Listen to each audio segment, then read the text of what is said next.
Senhores, espero, deixa eu ver aqui, exato, espero concluir hoje a parte referente às consoantes. Eu comecei, alguém perguntou-me sobre que eu ia fazer uma atividade.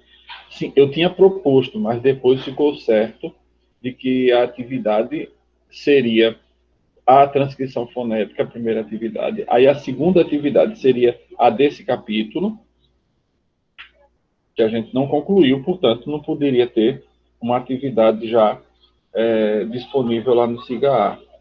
Então, eu estou fazendo, compondo as questões.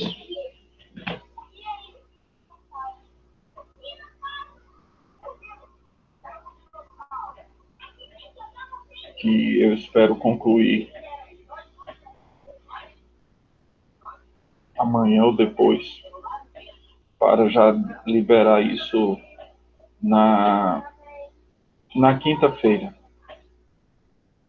O conselho que lhes dou é que esse material, fonética e fonologia, aquele da Federal de Santa Catarina, o conselho que lhes dou é que estudem e façam o índice, né, aquela por assunto, por temática, do capítulo 3 da unidade A, que são os segmentos fonéticos, só o 3.1 e o 3.2, porque o 3.3 é transcrição fonética, a gente não vai tratar da transcrição fonética aqui, tá certo? Vai só tratar os segmentos vocálicos e os segmentos consonantais. E aí a gente pula depois para o capítulo 5 e 6, e aí a gente conclui com uma atividade referente a esse capítulo.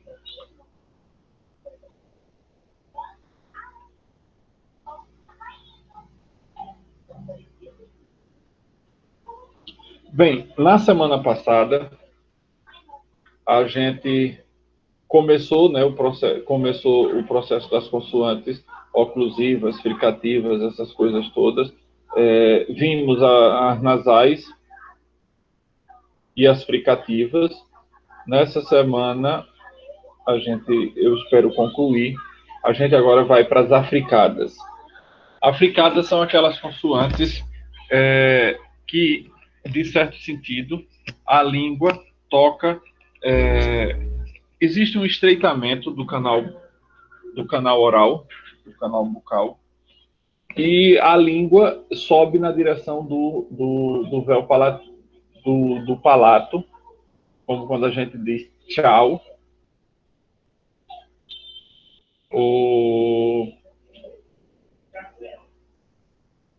na pronúncia do dia, do dialeto carioca.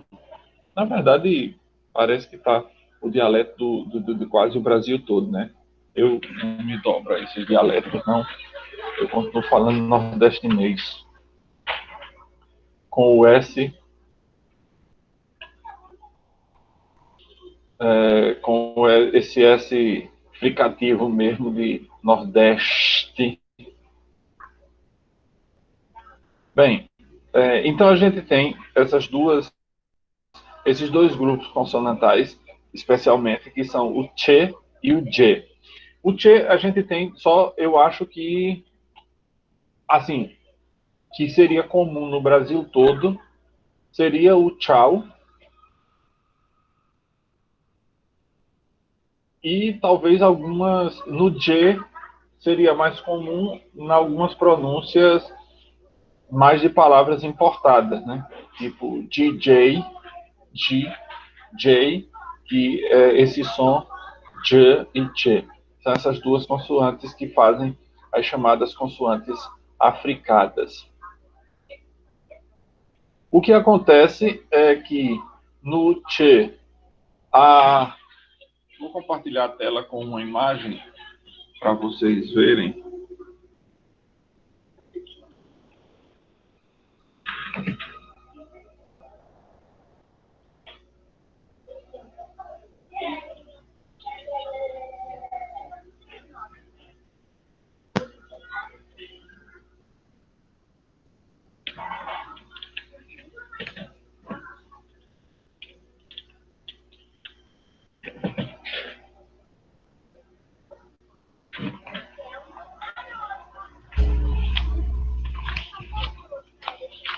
já extraí, né?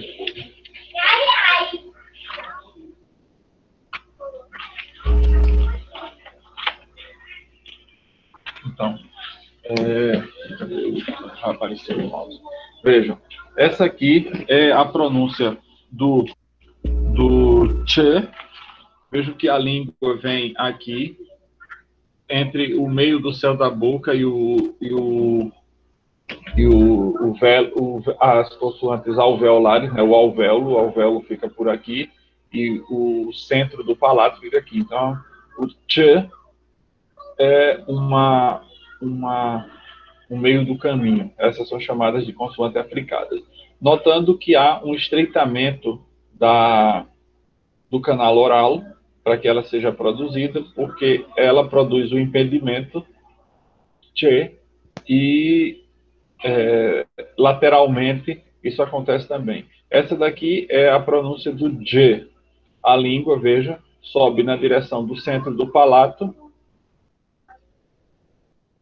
e, obviamente, entre uma e outra existe o vozeamento e o desvozeamento. Né? Che é surda e o J é sonora. O mesmo que acontece com o T e o D.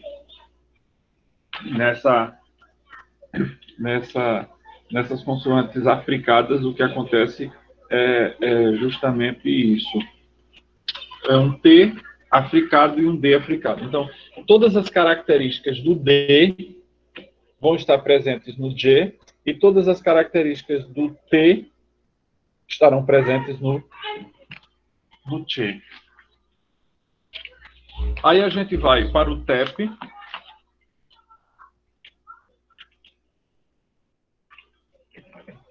O que é o TEP? O TEP, na verdade, é um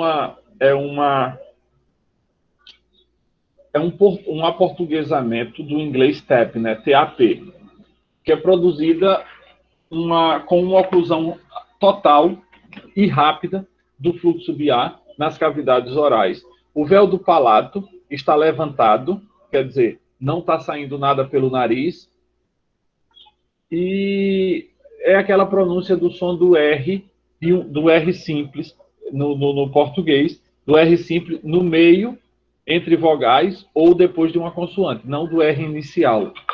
Não do R inicial. Esse que a gente chama de TEP é o R que parece... Deixa-me mostrar aqui um exemplo para vocês.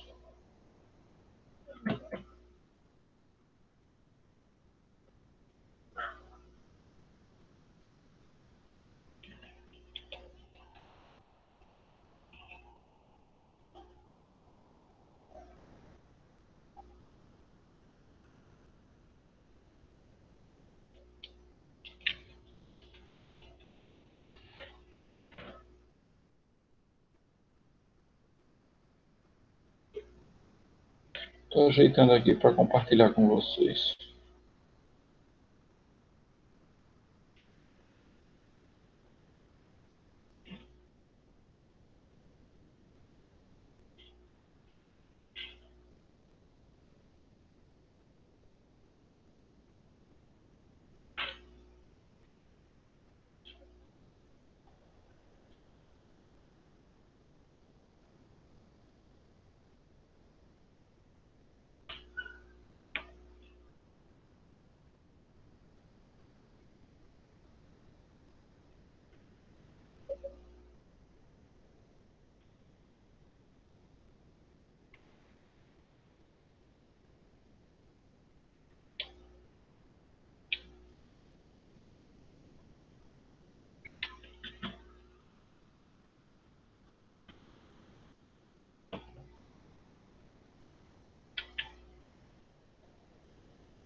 Então, esse camaradinha aqui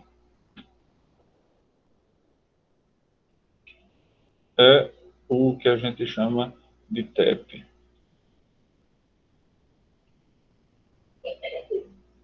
Não dá para deixá-lo vermelhinho, não, mas é esse camaradinho aqui.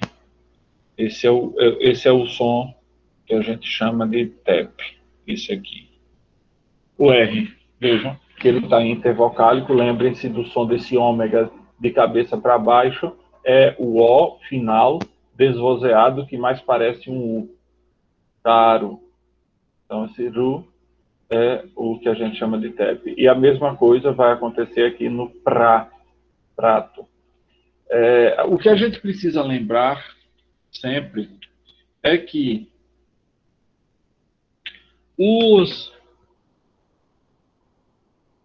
o R inicial, salvo raríssimas exceções, nunca é pronunciado como se fosse um R, mas, na maioria das vezes, tanto ele quanto o duplicado são pronunciados como se fossem aspirações, e por isso que eu disse, quando a gente estava falando das transcrições fonéticas, que é extremamente importante a gente prestar atenção no outro, na fala do outro, como o outro faz, porque a transcrição fonética tem que respeitar absolutamente a fala do outro.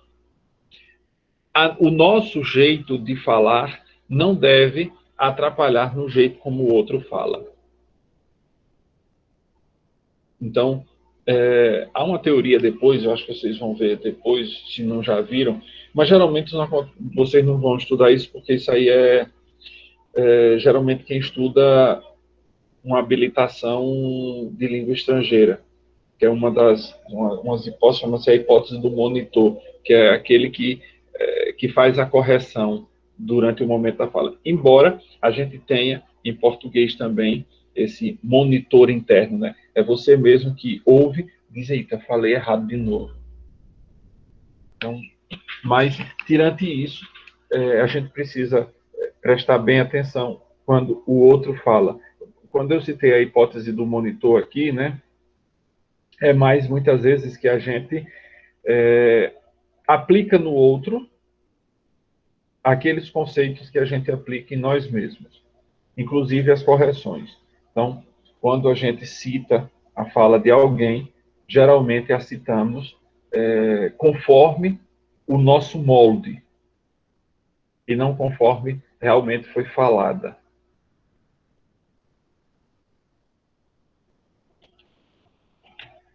Então, esse é o TEP.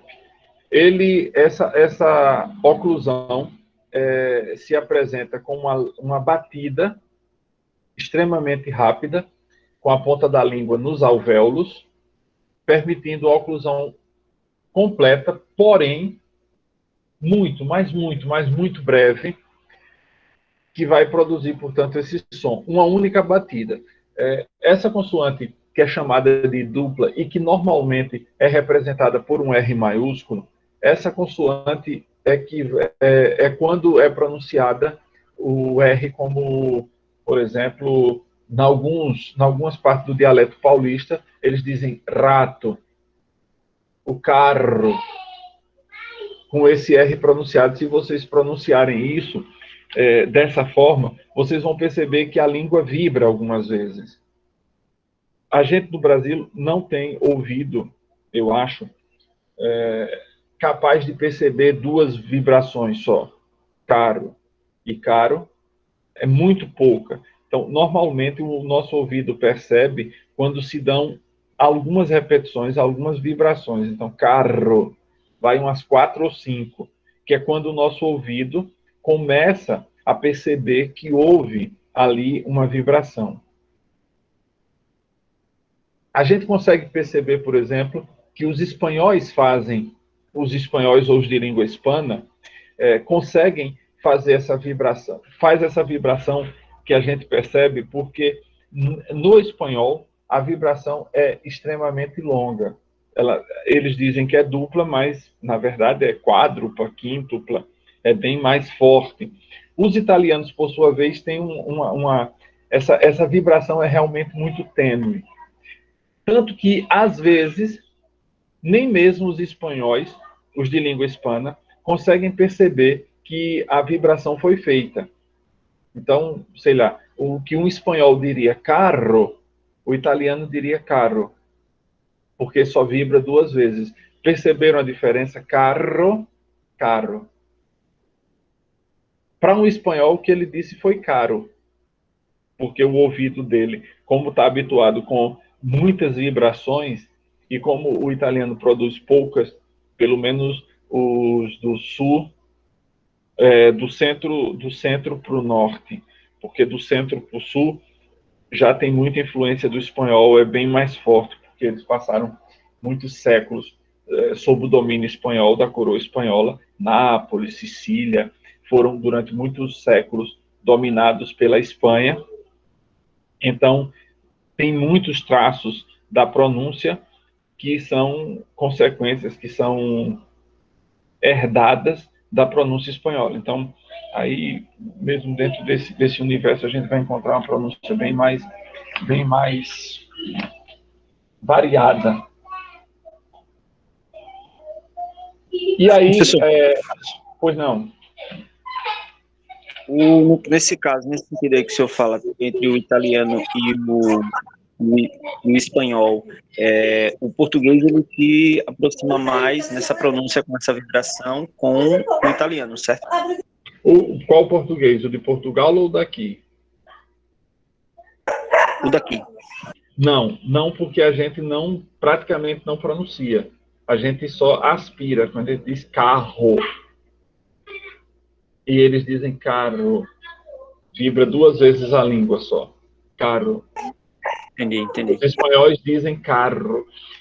Em algumas partes de São Paulo, especialmente ali pela região do Bexiga, do Brás, a pronúncia é bem mais acentuada, embora ali seja um reduto de descendentes de italiano, mas a pronúncia desse R, talvez porque eu não digo já dos que vieram, porque eu não sei de onde vieram. Se eles vieram do sul da Itália, trouxeram consigo a pronúncia mais à moda espanhola. Se eles vieram do norte da Itália, trouxeram outro tipo de pronúncia, especificamente a respeito do R. Vamos imaginar que do jeito que eles pronunciam, por exemplo, se vocês ouvirem o Faustão, que conserva meio uma pronúncia bem dessa região de Brás e Bexiga, esse R, Ronaldinho, coisas desse tipo, essa pronúncia é mais dentro do parâmetro da pronúncia espanhola do que do parâmetro do italiano chamado padrão, que a pronúncia seria Ronaldinho, com uma pronúncia, um R simples aí no início, não é um R duplo. Os espanhóis pronunciam no início o R duplo. Porque a gente não viu, vocês não estudaram isso. Isso começou com a turma que entrou no primeiro período agora, mas a gente estava lendo, na turma do primeiro período, uns textos antigos do português arcaico e, em muitas situações, antes do estabelecimento da chamada ortografia, dessa ortografia padronizada que vai acontecer por volta lá do final do século XV para o século XVI, especialmente com o classicismo, que é quando vai se estabelecer essa organização, essa regulamentação da escrita. Antes disso, dos séculos XII até por volta do século XIV, em que não havia um estabelecimento da escrita, havia muita liberdade na escrita, de modo que alguns autores escreviam no início com R duplicado, com 2 R's, porque o que eles faziam ali era quase uma escritura fonética. Se a pessoa pronunciava rato, eles escreviam com 2 R's no início. E mesmo se a gente tomar em consideração que o R simples, o R sozinho, entre vogais ele é pronunciado de um jeito e no início de uma palavra é pronunciada do outro, com o mesmo som que a gente pronuncia o R dobrado, aí faz sentido. É claro que nessa época, estou falando da época dos séculos XIV, dos séculos XII, XIII, a pronúncia quase certamente seria uma pronúncia R, um R bem forte, por isso eles representaram com 2 R's na grafia. Eu tinha dito, deixa-me só pegar logo antes que eu precise dele e eu vá procurar logo.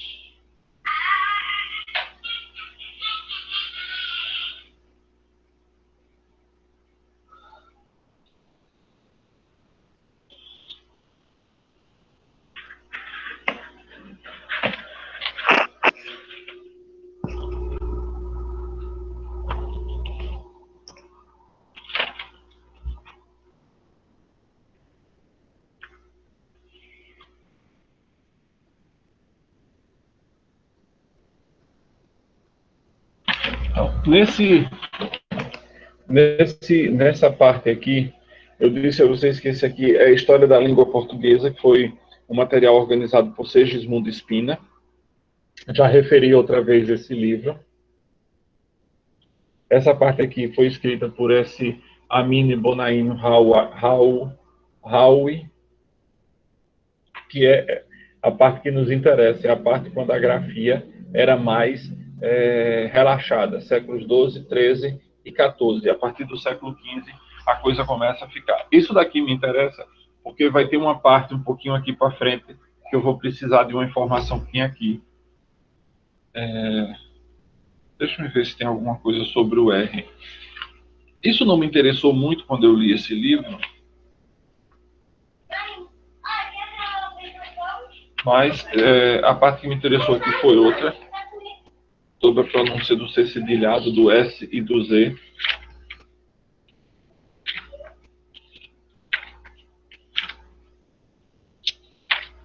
Aqui não tem, não vou procurar sobre o R, não. Aqui tem há algumas coisas aqui muito interessantes que a gente vê já, eu faço referência delas para vocês. Então, a consoante vibrante, e aí, geralmente fazem a distinção dessa consoante vibrante em 2 grupos.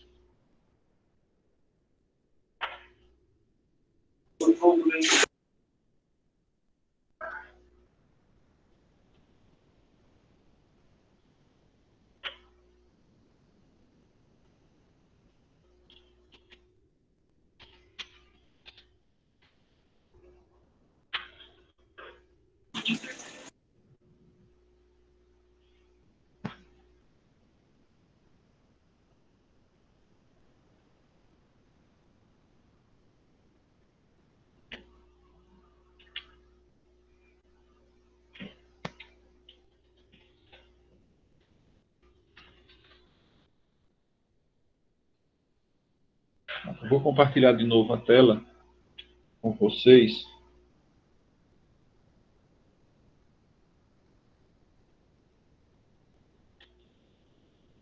E a gente vai tratar de 2 tipos de vibrantes que a gente tem em português, obviamente pensando no português do Brasil.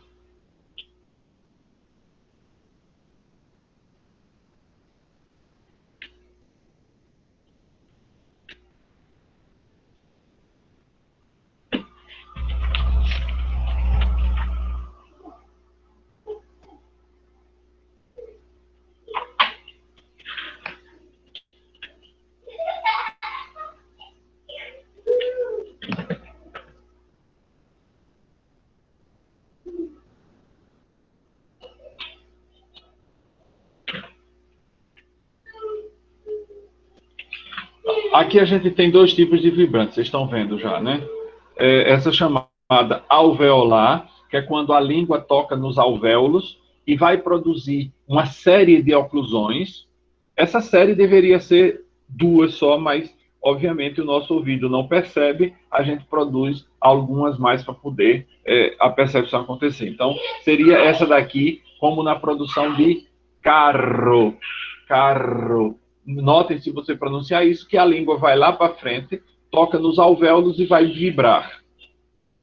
Já essa outra, chamada uvular, ela aqui no Brasil, o que acontece com ela é que a gente tem somente algumas pessoas que produzem, não sei se por uma falta. Eu sei que, por exemplo, eu já ouvi Cláudia Raia falando, e o R que ela pronuncia é mais um R desse uvular. Mas eu sei que ele é característico hoje, por exemplo, na pronúncia do francês e na pronúncia do hebraico israelense. Que é aquele R que diz assim, a minha carra, o meu carro, que é quando a úvula, aquele bichinho que fica pendurado lá atrás, é quem vibra. Carro.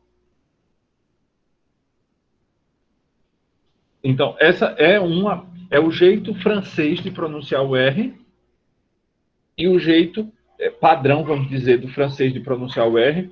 Parece que os canadenses pronunciam de um jeitinho um pouco diferente. O francês padrão, parisiense, esse R é pronunciado assim, né? Eu até anotei aqui, deixa eu pegar aqui o livro, eu anotei algumas coisas aqui, algumas observações. Por exemplo, o francês, na pronúncia da palavra renatre, é renascer. Cadê aqui a...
Compartilhar aqui. Já está compartilhando, né, a tela?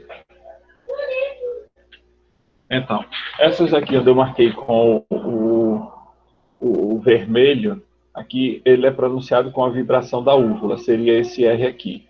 Renaître, que é o jeito, vamos dizer, o padrão francês. Esse aqui, régel, que é como re, é como o hebraico padrão israelense pronuncia. E aí, régel, perna, e renaître, renascer.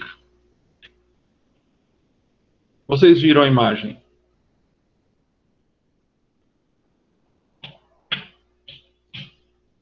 Oi?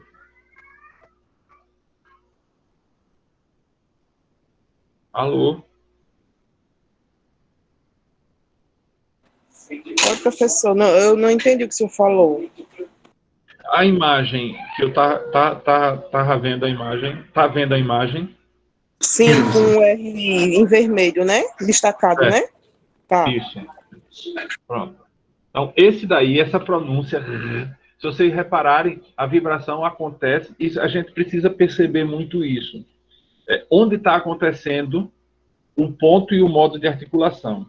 Então, quando eu digo rrr, com a língua vibrando aqui na frente, perto dos dentes, renatre, renatre, que é uma pronúncia estranhíssima, provavelmente um espanhol falando francês faria assim, re, ou sei lá, vamos dizer aqui,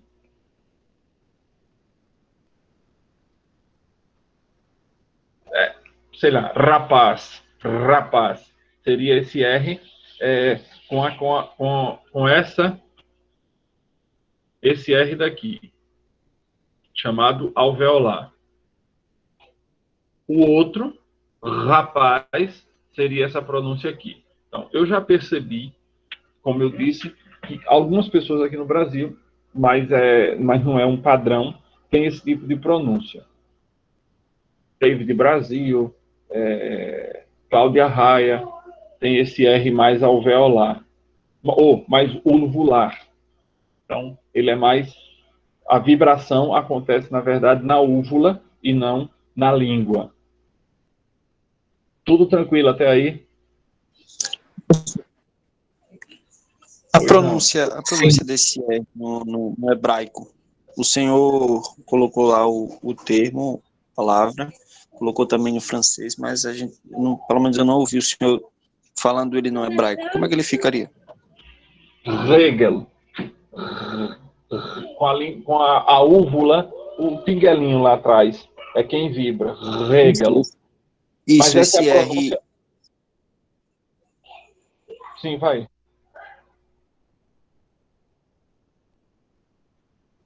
Não, estou dizendo esse R que o senhor estava exemplificando lá, exemplificou no francês, falou também, inclusive até que alguns brasileiros falam, que o senhor pôde ouvir, o senhor citou a Cláudia Raia. Esse R no hebraico, o senhor disse que ele é recorrente. Como é que, no padrão ele é pronunciado em alguma palavra? Em toda vez que aparece o R, eles pronunciam com esse tipo uvular. No hebraico israelense, que não é, digamos, toda a pronúncia que existe do hebraico. No hebraico, por exemplo, a pronúncia sefardita, que é a pronúncia espanhola, segue a pronúncia espanhola. Então, por exemplo, os grupos sefarditas lá dentro de Israel pronunciam segundo a pronúncia padrão espanhola, vamos dizer. Em vez de dizer regel, eles dizem regel. É só o R que muda a pronúncia.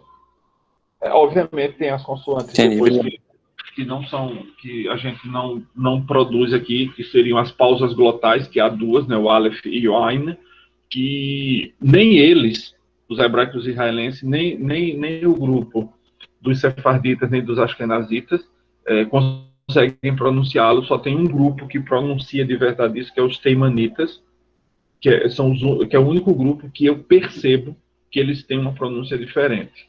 Os outros simplesmente não pronunciam, faz só a vocalização. Então você diz Ein, olho, e você vê um teimanita falando, ele vai dizer Ein, com a pausa. Eu não consigo produzir essa pausa. Eu reconheço os dois tipos de pausa quando eles produzem, eles fizeram agora um Aleph, fizeram agora um Ein, mas eu não consigo reproduzi-las. Eu não sei, então não tenho nem como exemplificar para você como é que eu não sei. Para não dizer que eu não faço, quando eu pronuncio, eu uso meio nasalizado, ou nasalizando bem mais na glote, né? Por exemplo, você tem N, o não tenho, N, e você tem o Ein, que aí eu faço essa mais força, Ein, olho, mas ela não é a pronúncia. Os árabes, que têm a mesma consoante, conseguem pronunciá-la perfeitamente. Na língua árabe, hoje ainda, esse Oin é pronunciado com uma beleza absurda. Mesmo os israelenses que falam árabe pronunciam-na perfeitamente, mas quando falam hebraico eles não transferem, e deveriam fazer isso, né? Porque as línguas são irmãs, os mesmos sons praticamente, salvo que no árabe o G é sempre doce, em vez de gimel, eles dizem gimel, que é o nome da letra G, é sempre doce.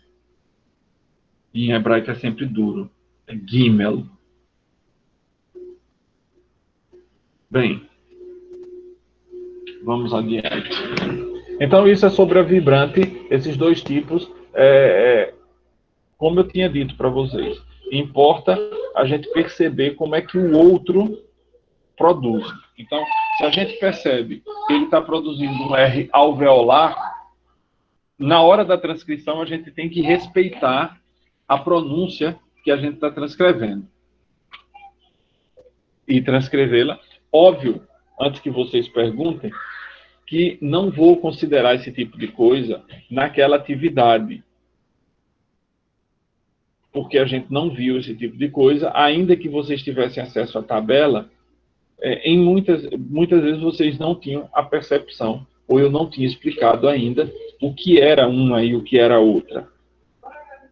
Ali era mais para uma percepção. Obviamente que hoje, ou pelo menos quando a gente chegar no fim dessa aula, ou desse material, que é dessa semana, que dessa semana eu espero terminar as consoantes, se eu pedisse que vocês refizessem, não vou pedir antes que também vocês perguntem, se eu tivesse pedido que vocês refizessem aquelas transcrições fonéticas, certamente vocês já teriam, ou já deveriam ter, um olhar diferente e mais crítico, inclusive, sobre a forma como vocês fizeram aquele material transcrito. Porque naquele primeiro, vamos dizer, foi o primeiro, estou desconsiderando tudo que veio antes de mim. Vamos dizer, foi o primeiro contato de vocês com uma tentativa de fazer uma transcrição fonética. E uma transcrição fonética, obviamente, com universos muito distintos dos nossos. Quer dizer, não tanto. Quem pegou o grupo Alagoas, certamente pegou uma coisa bem mais próxima. Mas quem pegou aquele doidinho mineiro falando, teve alguma dificuldade. Os baianos também, eu não sei até que ponto aquilo foi caracterizado, aquela fala baiana. Eu não sei se algum baiano fala exatamente daquele jeito, mas, de qualquer forma... Foi bem cavernoso para poder transcrever o mineiro, viu? Aquele bicho é doidinho. E aí, mas a intenção era essa, é de perceber que a gente precisa respeitar. Óbvio que aquele jeito como ele fala, a gente não tem como respeitar, a não ser que a gente fizesse uma partitura. Uma partitura é quando você tem as notas musicais ali indicadas, e cada nota tem a altura e o tempo de duração dela. Aí nisso seria possível, indicando inclusive as pausas. E aí seria possível a gente fazer uma transcrição da fala daquele indivíduo, respeitando o ritmo e o sobe e desce da fala dele. Mas numa transcrição fonética, a gente não leva em consideração as alturas e o stress, eu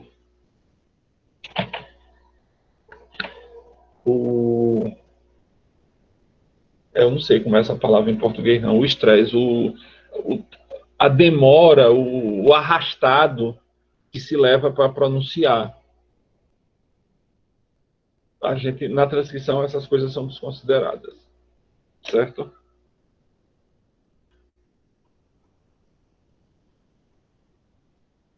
Então, mas vamos dizer que, de maneira geral, a gente tem, uma maneira bem difusa, seria o R do português brasileiro, o R vibrante simples, que é o que todo mundo produz na palavra caro, o TEP, aquele TEP, né, do caro, a vibrante múltipla, que somente alguns fazem isso, que seria o de carro, só que a grande maioria do Brasil, o que faz aí é uma aspiração, seria um H, carro. Tem também aquela variação carro, que seria um X. E a gente tem o R retroflexo, O que é o R retroflexo? É aquele R do interior de São Paulo, o R matuto.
E também o R do inglês.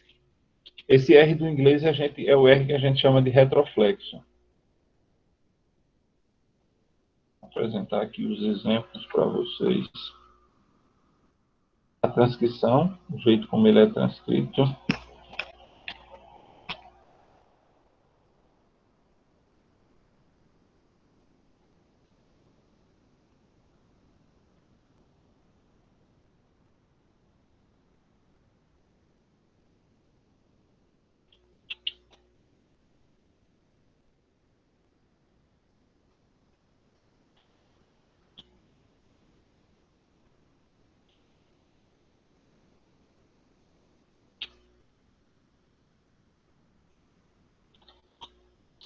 Vou compartilhar aqui a tela com vocês.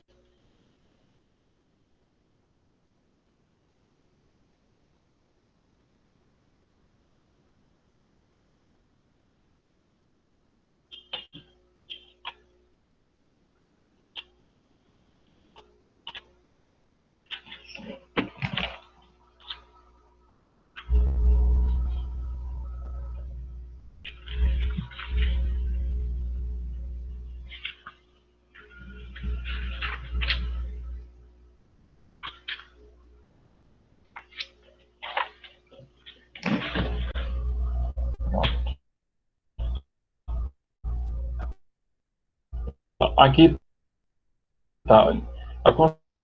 O R retroflexo é assim transcrito, ainda a transcrição dele, e é aquele R do matuto ou o R do inglês, né? O porca, porta, é esse R. Right, old, porca, é chamado de retroflexo. Ele é retro, atrás. Ele começa a se flexionar lá atrás. Você tentar fazer, você vai ver que começa lá de trás para vir ser jogado para frente. Por isso ele é chamado de retroflexo.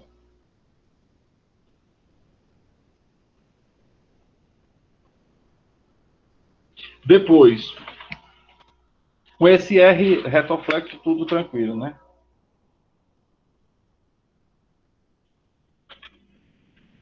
Não tem muito o que ser dito, é só isso.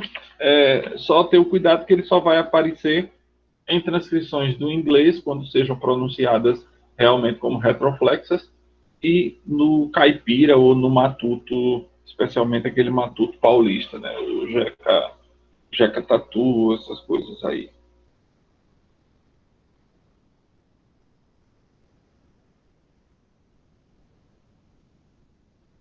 Depois, as duas autoras tratam das chamadas aproximantes, as consoantes aproximantes, que é uma construção maior do que aquela que é requerida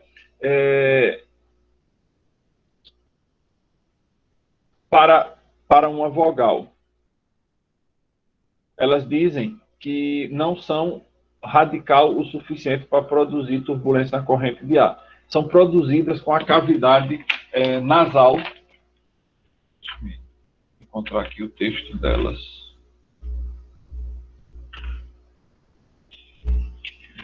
Pronto, aproximante. Articulada com uma constrição que é maior do que a requerida para uma vogal, mas não radical o suficiente para produzir turbulência na corrente de ar. São produzidas com a cavidade nasal bloqueada pelo véu do palato, impedindo a passagem de ar pelas narinas. São consideradas aproximantes no português brasileiro, um representante dos róticos. Ela diz que róticos compreendem uma classe de segmentos que representam os sons de R, com um ponto de articulação alveolar. Quer dizer, como se fosse aquele NHE, que a gente já viu, ou R retroflexo, só que ele faz... Deixa eu me pegar aqui e mostrar para vocês. Esse R...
Jesus, estou esperando ainda a sua pergunta.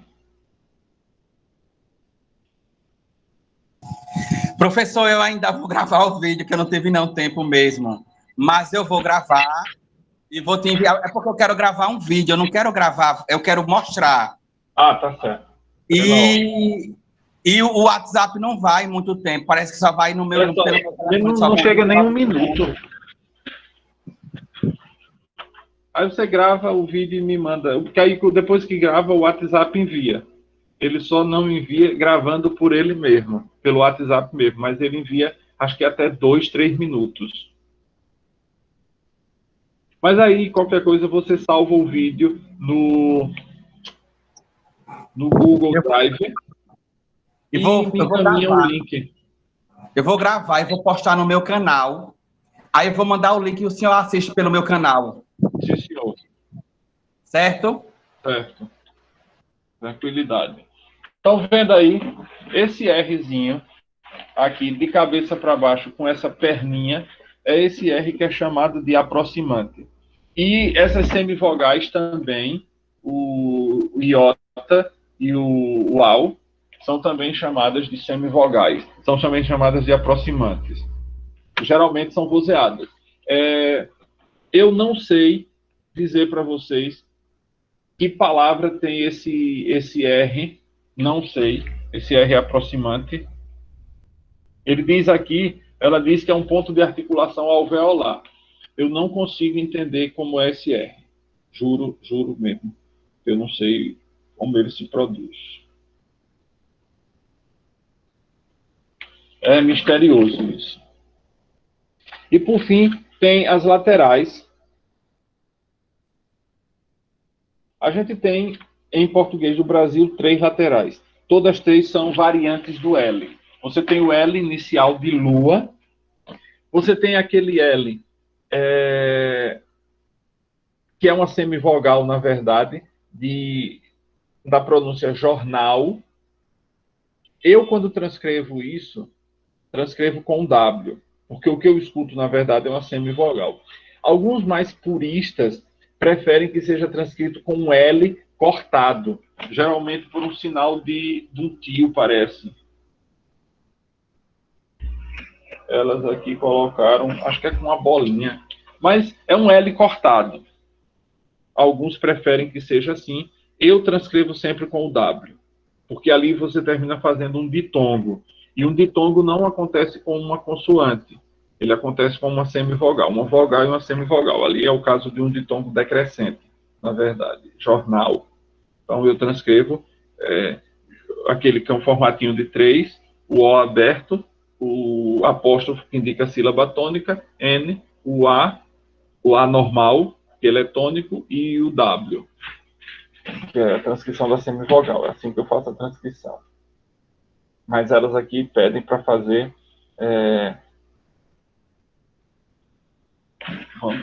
Eu pensei que não ia precisar mais de compartilhar a tela, mas a gente vai precisar de uma agora. Eu acho que é a última.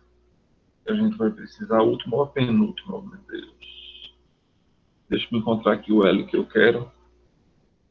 Achei.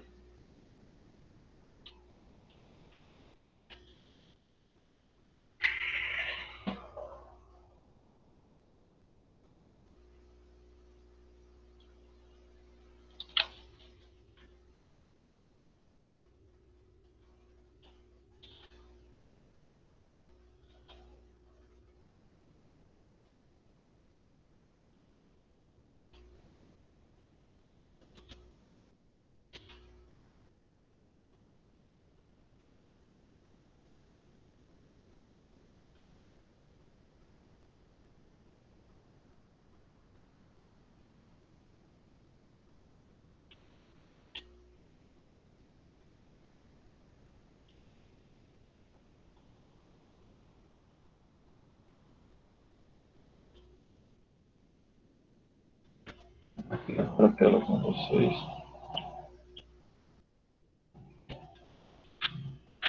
Esse outro L, que é o L palatal,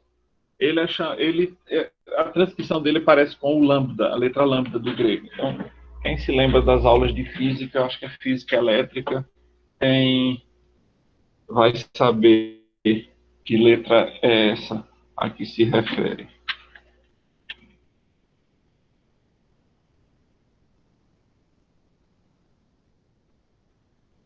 Pronto. Então, essa letra aqui, olha. Parece o lambda do grego. Ela serve para transcrever o som G. Então, aqui a palavra. Aqui, obviamente, não é transcrição, só botou transcrição aqui. Aqui seria a palavra telha. Telha. Filho também usa essa daqui. Como ela é um som só, optam por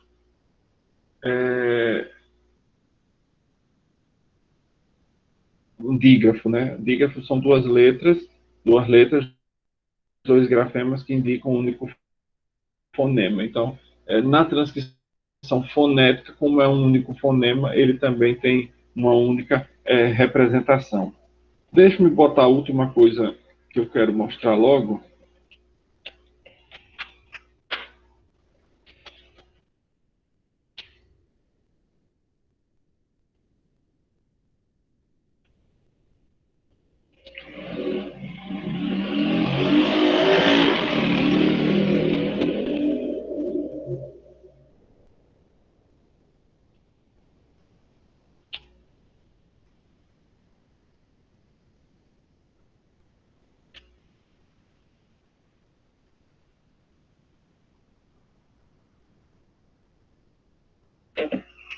Essa tabela que vocês estão vendo é a tabela desses sons todos que a gente viu. Ela está lá no livro, na página. Na última página desse capítulo 3, acho.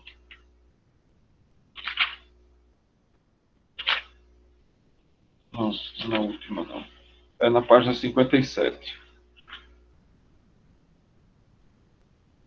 E depois, nas páginas 58, 59 e 60, as autoras vão simplesmente dar exemplos, por isso que é importante dar uma olhada, dar exemplos dessas coisas daqui.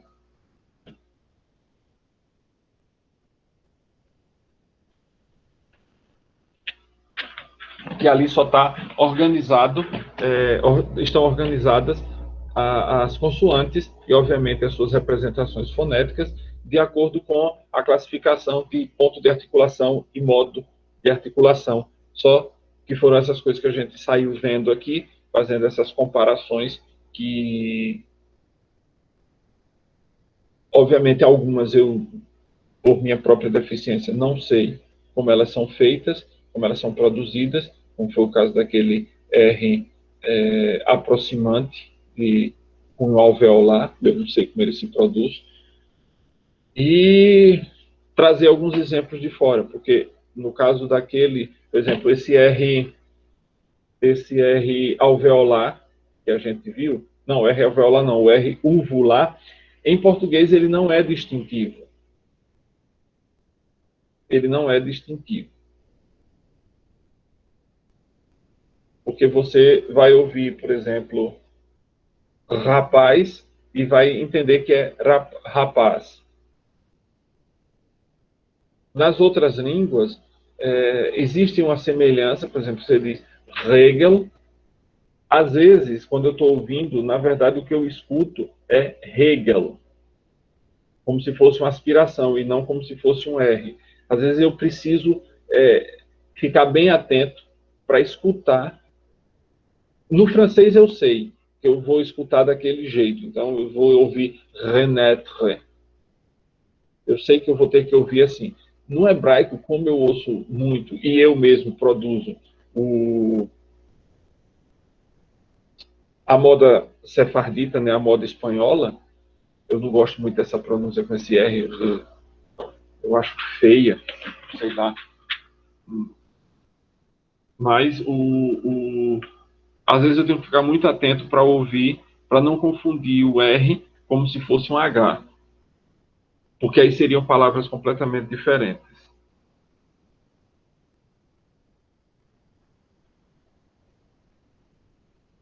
Sobre a atividade que eu estou preparando, eu estou colocando algumas atividades em que constarão imagens.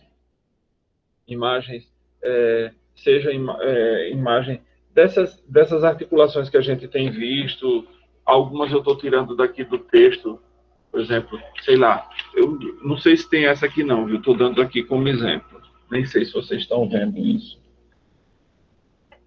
Eu pego uma dessas aqui e coloco lá para dizer o que é que ela representa. Então, é importante que vocês estejam com o material, anotem as imagens onde elas aparecem, nesse capítulo 3, porque uma questão que tem imagem, você já vai direto nas imagens para ver. O bom é que é aquilo que eu já disse para vocês, é a gente se conhecer, se perceber falando. Para quando você produzir, por exemplo, esse R de renaître, você já ter essa imagem na cabeça, como se você tivesse feito um corte em você e percebesse para onde vai a sua língua e o que é que está acontecendo, quem está vibrando. O ideal era a gente ter esse tipo de autoconhecimento, de autopercepção, para a gente reconhecer isso facilmente, e muitas vezes a gente vai se deparar com algumas situações, eu não estou falando nem na hora do ensino disso para os estudantes, mas eu me deparei muito com isso quando eu dava aula de línguas estrangeiras. Muitos anos eu dei aula de italiano, e a minha maior dificuldade, especialmente, eu tinha duas grandes dificuldades com os alunos, que são brasileiros, obviamente, tentando aprender italiano, era a pronúncia do R, e insistiam em pronunciar como se fosse o R nosso, né? Em vez de dizer... não me vem agora uma palavra. Roba, diziam rouba. Rouba aí é um amontoado de coisas. Volume. Aí insistem em dizer rouba. Um italiano não vai entender o que é isso, rouba. Na cabeça dele isso não existe. E o L, especialmente o L no meio, tipo último e final, que os brasileiros insistem em não pronunciar porque acham que a sua língua é o modelo de todas as línguas do mundo. E aí terminam tendo extrema dificuldade com isso. E quando a gente vai aprender uma língua, claro, não é para imitar, papaguear a língua como os outros falam, mas algumas coisas você precisa pronunciar o mais corretamente possível, né? O mais perto do padrão estabelecido, para que você possa ser compreendido. Porque se você vai produzir um som que não é reconhecido naquela língua, é como, por exemplo, o italiano vem para aqui. Eles não produzem o som G. Não existe esse som na língua italiana. Então, você vai ouvir o italiano dizer hoje, ele nunca vai dizer hoje. Ele vai dizer hoje, porque é o som que existe para eles. Eu me divertia porque os brasileiros que jogavam lá em Roma, por exemplo, em Roma eles têm a palavra saudade, por influência da quantidade de jogadores brasileiros que havia no time do Roma, né? E o que eu mais achei engraçado era como eles escreviam saudade, era com G no final. Porque os brasileiros sempre pronunciavam saudade, então eles escrevem S-A-U-D-E-G-I.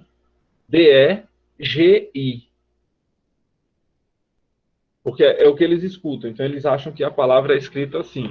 Porque também partem do pressuposto de que a língua deles é o padrão e que todo mundo produz aqueles mesmos tipos de som e aquelas mesmas escrituras. Por isso é importante a gente começar a fazer esse exercício, como eu disse para vocês. Sempre, não. Um dia você escolha uma palavra e tente perceber como as coisas dentro da sua boca estão se operando para produzir cada um daqueles sons, daquela sequência fônica que dá aquela palavra. E aí a gente começa a ter uma visão espacial